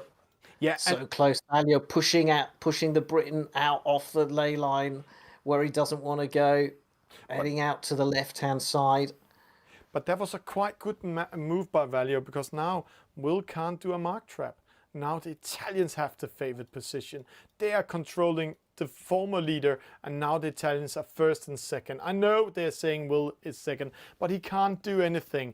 It's all up to Alberto Carrero and Speedy now to do something at the mark. It's almost like a match race in between all the sailors at the moment. It is. They've all paired off, haven't they? Yeah. And I'm just watching those two over there. Valio, he's making a real... but WH getting in on the inside of him, but no, the Italians clear and ahead, and it's going to be first, second, third to Italy at this top mark. So a really good first leg to the race and for Amos Italy. doing the wall trap. Oh, penalty to Will. See, he just eased the sail, make the British sail into him, and then we have the collision. And now he's taking the battle 1 against 3 to make the two Italians sneaks away. So a fantastic first upwind leg by Italy, putting them in the lead. And actually, this is almost game over Great Britain already now. No, they got to go downwind yet, and it's really close for that wind shadow, for those wind shadows to have an effect. I was just watching him, watching Amos going round in third, and seemed to take a long time getting around that top mark. Yeah, he only have one task now. To make as much trouble as possible. And normally you don't see in sailing that one boat is just going to make trouble. Sail around the fleet, sail across the fleet, having everybody riding starboard or penalty. And that's actually his task, just to slow them down. Because in the lead, 2 Italians, Alberto Carrero and Valio 8-6. And Speedy is the only one that can capture them. Penalty, Amos. Yeah. And as long as those 2 Italian boats stay where they are, the point will go to Italy. Yeah, but it's not over yet. We have seen this before. We have seen a race where one of the countries, one of the nations were in the lead like this, and then suddenly, like a blitz, disconnection coming in. Disconnection, the most hardest thing that can happen in this game, can happen, and it's like you're breaking your mast, or you are I have to say capsizing in real sailing, because then you're out of the game and the boat gets maximum point. Amos in last, and see, Deja Vu knows he needs to keep him there because he needs to give Speedy and Wilhelmsley all the time to see if they can capture the leading boats. But see, So the that's- Italians doing great. So that's the British tactic now, exactly as Thomas has said. It's that third placed blue boat just sticking back, trying to hold back Ames of Italy. And having said that, he's now split and come up this right-hand side. But it's all up to Speedy 1 and WHGBR to try and close that gap on the leading two Italian boats. They've got to get ahead of them. Yeah, they're going good ahead of them. And I have to say, Ali Island, Speedy, sitting normally in Scotland, and Wilhelmsley there, they need to do some magic here. But see how far they are behind. 84 meters. I have to say, like people are writing in the chat, bravissimo Italy, because this is a fantastic upwind leg they did in the first one, putting the British under pressure from the start. So great job by Alberto Carrero and Valio and Amos. It was textbook tactics from the Italians. They went into the race clearly with that strategy, and they saw it through and made it happen. So some fantastic sailing from the Italians. But you know, Speedy will want to try and close the gap as much as possible, because this J70, as we keep saying, downwind, it's got a large wind shadow, and who knows, maybe he can get within close enough distance to the Italians for his wind shadow to have an effect. Yeah, he needs to change Valio, because Alberto Carrero, he's gone. He will sail for the victory. But it's not over yet, because if they hit a top mark, you can see the mark is coming in here. This yellow mark, there's two of them. A hit of those is 11 seconds slowdown. And an 11-second slowdown will be very costly in this phase of the race. And also, we have this friendly fire thing. So right now, Alberto coming from starboard, Valio coming from port side. They're hitting the mark almost the same time. So let's see, friendly fire approaching. Will they attack each other, or will they help each other? No, it looks like they're communicating. See, straight away going behind, nice and slow, captured in wind shadow. Speedy too far away, and Wilhelmsley also. You're just making mischief now. you're an adrenaline junkie. That's your problem. I have to say, the Italians have been doing a very great job in this race, and it's hard not to talk it up, because those three players here, Amos, textbook mark trap, and Alberto and Valio, textbook upwind leg. See, Amos losing to Deja Vu. Deja Vu, he knows it's all over. Speedy trying everything he can to speed up, but even with a so-called speed boost that was once in this game, he can't manage to capture them up there. This is, if there's no disconnection coming in, going to be a victory for Italy in this race number 7. But Alec, what a gap between second and third, over 160 meters. That is really quite a fantastic performance from Valio 86 and Alberto Carrero out in front for Italy, giving them 4 points to 3 over Great Britain with 2 races still to go. It's really hotting up now, as all the players in these teams completely hit like the highest quality of sailing. It's not over yet, Alec. See what the Italians are doing. 11.6, 11.9. It just looked for a short period of time that Speedy found some wind. 12.0. Now the Italians found the wind also. The wind breeze came to them, but for few seconds they were 1 knot slower than the British. So it was almost a capture there. But Alec, then let's talk up the next race, because right now Italians has match points, and the next race we're going to see, I'm pretty sure, 100% sure, we're going to see the D'Amato brothers, David D'Amato and Pepe D'Amato. They are really doing a great job. in the Yeah, EF50. And they have this signature move, the D'Amato trap. Alberto crossing, Valio crossing. Congratulations, Italy, winning this race, Alex. So that's going to be very good. Winning it in terrific style. And you know, you're talking about the next race, the the F50. It is such a fast race. It's such a difficult boat to sail, and it's 2 against 2. And with Italy on match point, that's phenomenal pressure on the 2 British sailors that are going to come out and try and keep their country in the race. These 2 fighting all the way to the end. Yeah, Come on, it's all guys. about psychological. Amos Dinabetto losing to Dishevu. Dishevu, Michael Donovan wants this victory. And let's just have the confirmation. Alberto Carrero winning, Valio second, Speedy coming third, Wilhelmsley fourth, Dishevu fifth, and Amos Di Benedetto coming in sixth. And see here, Alec, this just shows how strong the Italians were in the first upwind leg. And they actually won. Remember that turn against Wilhelmsley up there, where Valio came in front of him? That was where they were winning the race.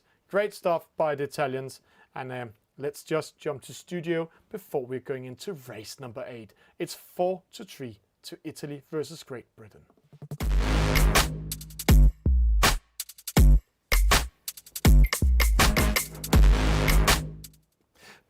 Alec, this is yeah. Come on. No, I was going to say, I have to say that it seems that in most sports, when these 2 countries meet, it always comes down to the wire. Whether it's football or whether it's eSailing, it always comes down to the wire. But our tournament here is designed a little bit better than football because we don't go to penalties. Whatever happens, we get a result. It's the best of 9, the first to 5 who wins, and it's Italy that are on match point with 2 races still to go. Yeah, and as foreseen, it's going to be the D'Amato brothers. They love this EF50. They have been practicing together. They're sitting in the same apartment, if I know them right. Normally, their mom is running in the background, so I hope Pippa has pushed her away today. Then they're going to get against Adam McGrew and Von Pitchen. 2 players we haven't seen much in action today.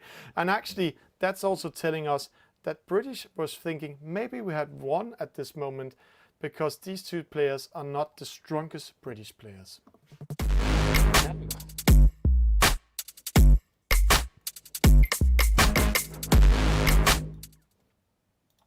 And in fact, we have seen, let's say they're big name established players already performing in numerous races, and now it's down to Adam McGovern and Von Pigeon, who's actually Rick Codling, 49 years old, from Ipswich in Suffolk in the east of England.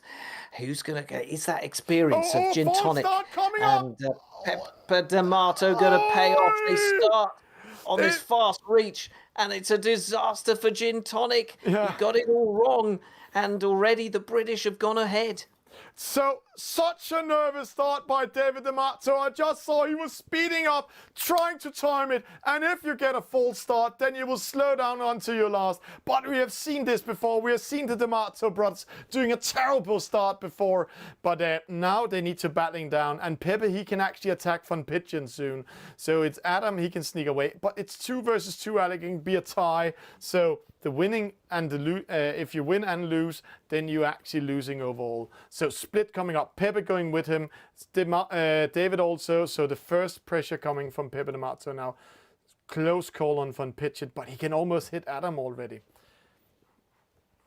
Yeah, I mean, it's all still wide open. The British out in front, but 10 meters difference distance is nothing in the F50. Such a fast boat. These every maneuver, because it's so fast, every maneuver costs you a lot of time relative to what the other boats are doing.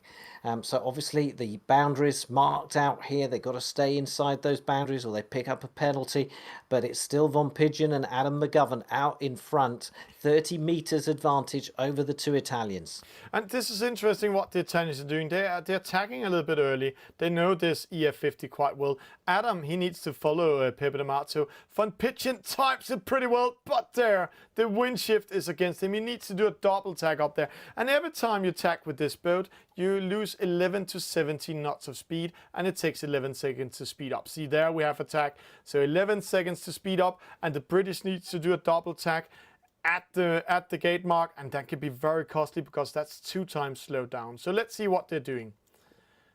What I find interesting, I'll tell you in a moment. Let's just watch them round these marks, come through the gate with Britain out Adam in front. losing! Pepper takes second now. So now we have to battle. He has to ride away, Alec. We need to take this one. See, oh, he's not attacking Adam. Interesting call. But you were saying, Alec? No, just the two British. They list.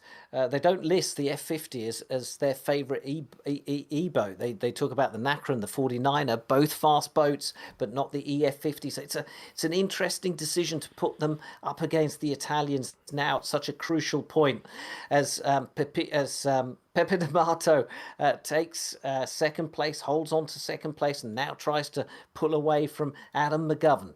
But Alec, now we have the perfect position for the brothers. The D'Amato trap is set. Gin Tonic, David D'Amato behind, Pepe D'Amato in the lead. Adam is caught in middle, and Von Pigeon, yeah, he might win this race, but they are only interested in one thing, making Adam lose. And see, Gin Tonic on the inside, Adam on the outside, and there Pepe comes in, and soon they will do the D'Amato trap if they manage to do it again. The D'Amato trap is they're putting one boat in front of Adam and one boat behind him, slowing down, and then they will penalize him when they are approaching the top mark, first at the top mark. So let's see if they're doing it yet again. This is a signature move coming in. Von Pigeon races for it. He hasn't seen it. He might turn around. He does that. See, he knows the D'Amato trap is set. So he turns around. It's a ramming speed going after Gin Tonic. So there, they avoid the trap, but right now Italy is in the lead. I love it. I love it. What sport sees contestants turn around and go back the way they came to attack their opponents after being out in the lead? Fantastic stuff. So Von Pigeon still out in front, flying out in front, flying high. Pepe D'Amato in second, Adam McGovern in third, and let's see how the D'Amato brothers deal with this now. Pepe going after Von Pigeon, yeah. Switching positions, Adam in the lead, but they can still do the D'Amato trap. Penalty for Pigeon. No, David D'Amato needs to speed up. He's losing momentum, almost hitting the mark. And Von Pigeon is in the best position when they're racing for the reach mark. This is the battle. This is the decider. Who will win it, Alec? A penalty here will lose this race. Will it be Italy in the final, or will we go in the 9th race? At the moment, they're all square on points. They're all square on points, which means that Italy will get the victory because they haven't won the race. D'Amato trap. A D'Amato trap coming in for Pigeon. Penalty, David. No. So it's all up to Pepe. It's going to be a tie. No. So Von Pigeon, he's got to get ahead. He's got to cross in second place. He does. He just gets ahead, which means it's a victory for Britain. They take the 3 points and they square it 4-4. 4-4, Alec. Who has seen this coming? And the D'Amato's doing the D'Amato trap 2 times, but in the end, Von Pigeon, because David D'Amato almost hit that top mark, was switching around. And just see here, even with a terrible start, they were switching positions all the time. And I don't know, it doesn't show that Gin Tonic actually was in third and second for a while, but very, very well fought by both nations.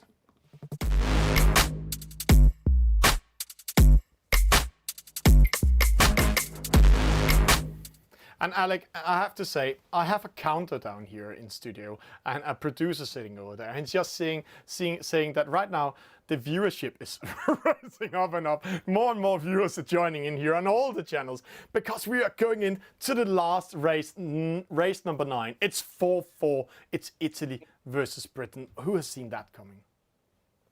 Well, who'd have thought? We started off with Italy going 3-0 up, Great Britain making it 3-3, then it was Italy with the match point, and now it's all square. And but what what a match, what a race to decide it on, because it's 10 against 10. This is what I call like the Star Wars battle, because it really looks like loads of X-fighters just flying across the screen, and it's chaos. So what tactics and what strategy they'll be able to use is anyone's guess. But Alec, in the qualifications, in the first rounds, we only have seen 2 nations actually doing eSailing in the 10 versus 10. It's France and it's Italy. All the other nations has just been practicing to sail fast, where France and Italy actually practice how to do team races. So if they have 2 in the lead, then one stops up, doing a lot of penalties. So they're actually counting points. But Alec, in the first 10 versus 10, Italy won with 2 points, 104 to 106. Now we're going into the NACRA. It's crazy. All 20 players in that. Let's just press start. And now we have this fair play, the magic 15 minutes. If there's a disconnection in this 15 seconds, then we will have a re-race. But who will win it? Great Britain versus Italy. Let's go in game.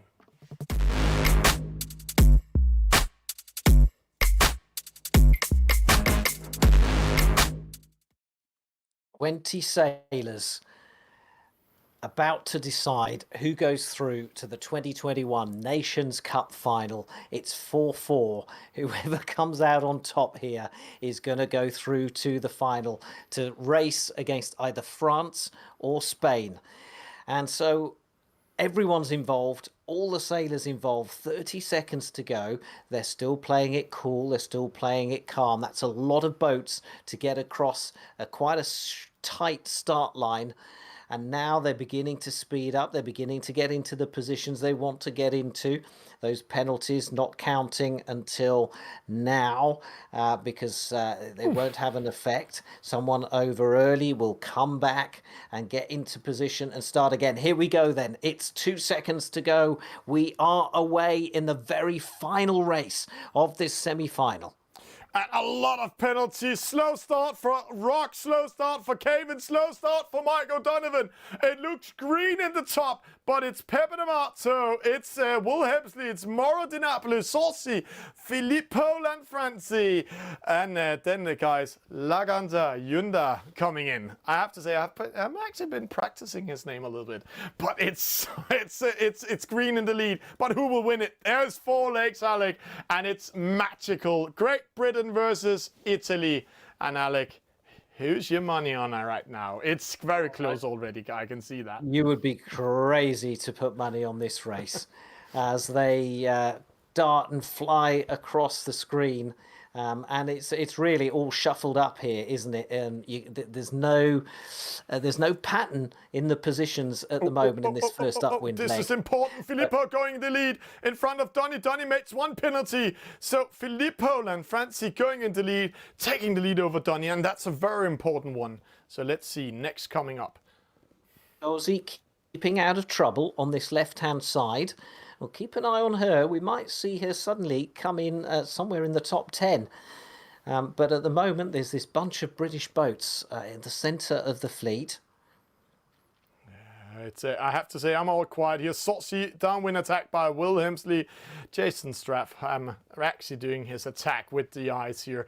But it's Italian sailors in the lead right now. See, Donny Gillis side by side with Filippo. But see, that Filippo, he's going in front of Donny. And now he slows down. He slows down. He's slowing down the fleet. Speeding with a penalty against Laganda. So right now, going downwind from pitching another penalty up here. It's to Predico. Alec, this is going to be a very exciting finish. Yeah, that was interesting. Gapta Nuda actually put a penalty on the British boat, and that saw him move up into 3rd place. So it is a completely Farley almost hitting the mark. Yeah, and so we've got a bit of an Italian thing going on in the middle of the field here. Revo trying to put a penalty on WHGBR. See, it's Italy Great Britain, Italy, Great Britain, Italy, Great Britain, Italy, Great Britain, Great Britain, Italy, Italy, Great Britain, Great Britain. It's such a close, but Italy has the 2 last position, Pedrito and Pepe D'Amato. So they need to do something. But let's see, it's not over yet. See, they're battling with Caven down there. Alec, it couldn't be closer. What would be interesting to know is what are the sailors thinking now? Because it is so mixed up. What sort of tactics, what sort of strategy can you put in place? Double penalty! It's Caven killing 3 boats actually. Mauro Di Napoli, Saucy and Perito. I'm sorry I'm using the killing word because that was a kill in esport. If this was a shooting game, then that was the headshot doing it. But luckily, they are still on the water and they are still racing, and it is still all mixed up. And even Thomas's maths can't work out who's going to win this race right now. We are coming up to the top gate for the very final time. Yeah, and we're seeing downwind attacks. Will attacking David D'Amato. Rock attacking downwind. They're sailing all the way. Downwind, another downwind attack penalty here to Will Hemsley. So they're both going up and they're going down, Alec. So which way are they sailing at the moment? I actually can't see because that's so close it is. Oh, which way are they sailing? They're going up, they're going down. I think the battle, we're talking about what strategy can they have. Well, I think the strategy is basically just hit penalties on whoever you've got next to you. And we're beginning to see a bit of a formation here. 10, 11, 12, 13, all Great Britain and a lot of Italians in the top 8 now. But equally, there's some sitting at the back of the fleet. This is impossible to call. We're going to need... Mark trap, but he misses it. David D'Amato tried to slow down with Farley, but Farley is ready. He was the winner of the Olympic Virtual Series in the NACRA. Goes on the inside, penalized David D'Amato. So was that the trick? But let's see. The battles of the battles. It's here in the middle, Alec. We're going to see it. So... Yeah, the rear enders are just coming around the top mark, but the guys at the front of the fleet are about to cross that finish line. They're approaching the finish line. Some dark breeze coming in on their left-hand side. We just had a disconnection. I don't know who it was, but let's see. That's a very important one. Oh, that could be a disaster. Filippo Lanfranchi, former world champion, crosses the line in first ahead of Donny Gillis. So it's Italy, followed by Britain, followed by Britain, followed by Italy. And again, it's all mixed up as it has been all the way through. And then very soon, we're going to have a big collection of British boats crossing the finish line. And then come the Italians. And do you know what? I wonder whether these 14, 15, 16, 17, these Italians have actually lost this semi-final in this final race. But let's do the counting. We have to wait for the race officer for confirmation. But Filippo, the former world champion 2020, 2 years ago, is the day where he became world champion in Bermuda, Alec. We were interviewing a very happy Filippo at this moment in Bermuda. He's winning this last race in front of his very dear friend Donny Gillis, then Von Pinchen, Laganzaunda, Speedy, Predico, Jenna Sneaker, fantastic race by her, Alberto Carrero, the big hero, winning the 3 versus 3, Farley, Will Hemsley, Sideshow, Dishevu, Adam McGruver, David D'Amato, Saucy, Rocco, Mauro Di Napoli, Caven fires. No, it's Pepe D'Amato getting the disconnection. I have to say, I almost calculated who has been winning the last race because of that disconnection. It couldn't be more. I have to say that's a very crucial ending of a fantastic regatta. And here is the result, Alec.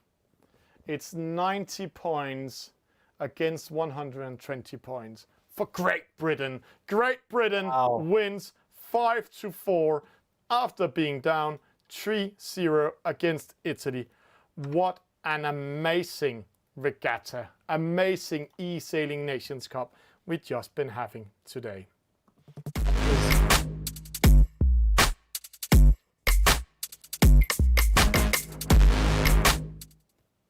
That is an extraordinary result, isn't it, Thomas? 5-4. Wow. So Italy 3-0 up. Great Britain come back to square the match. Italy go and win the next one, get a match point. and then Great Britain win the next two to take it 5-4. It was breathless stuff. It came down to that last race. You know, an Italian won the race, but then there was that big bunch right at the back of the fleet, and that's what did it for them. Yeah, and I have to say, in Denmark, it's winter time now. We're going into winter. It's cold outside, but I haven't got a more heated up studio right now. We are all sweaty. We are all up and running. The adrenaline is pumping. I know that it's doing that at the players also. So congratulations to Great Britain going into the grand final for the second year in the row in the eSailing Nations Cup. And if you want to watch that one, then it's Saturday next week, 2000 hours UTC. And if you're in Central Europe, it's 9 in the evening. So 8 in the evening British time, 9 in the evening European time, because we're switching time. In eSailing, we've got the other two top nations in eSailing doing battle, France and Spain. It's going to be very difficult to call. It may come down to which of the teams can take the pressure on the night. And with that said, this was Thomas Bjørnducci and Alec Wilkinson. Can I just say, Can I just say something to the Italian team, because I share their pain a little bit here. So, che sfortuna, ragazzi e ragazze, una grande regata avete fatto e grazie del divertimento. That's it. And then for the Danes, they lost their battles long time ago. Cheer up, boys. We'll see you next year. No, Alec, this was Thomas Bjørnducci and Alec Wilkinson doing this eSailing Nations Cup semi-final 1. And we will be back with more action this Sunday, 2000 hours UTC. That's 8 in the evening in Britain and 9 in the evening Central European time. Cheers out, and looking forward to see you all next Sunday.